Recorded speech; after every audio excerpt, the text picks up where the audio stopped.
তুমি না তওবা করেছিলে? তুমি না শুধুমাত্র আল্লাহর জন্য সবকিছু ছেড়ে দিয়েছিলে? বুঝতে পেরেছিলে কোথায় তোমার আসল ঠিকানা? ভুলে গেছো? আবার কোন পাপ তোমায় গ্রাস করে নিল? তুমি তো সেই যে নিজের পাপের প্রতি অনুতপ্ত হয়ে সিজদায় পড়ে অঝরে কেঁদেছিলে। তাহলে আবার কেন দুনিয়ার ধোকায় পড়ে গেলে? কেন ভুলে গেলে কোথায় তোমার আসল গন্তব্য? তুমি কি হার মেনে নিয়েছো নফসের কাছে? তুমি এত দুর্বল, ভুলে গেছো তুমি কার বান্দা? কে তোমার রব? তোমার রব তো সর্বশক্তিমান। সর্বশক্তিমানের বান্দা আবার কখনো দুর্বল হয় নাকি? মৃত্যু পর্যন্ত লড়ে যাও তুমি। শয়তানকে দেখিয়ে দাও তোমার ইমানের পাওয়ার।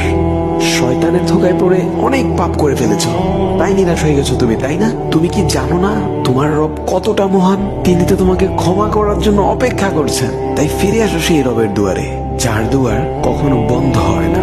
ভিডিওটি ভালো লাগলে একটি শেয়ার করে দিবেন, হয়তোবা আপনার একটি শেয়ারও কারো হেদায়েতের ওসিলা বনে যাবে।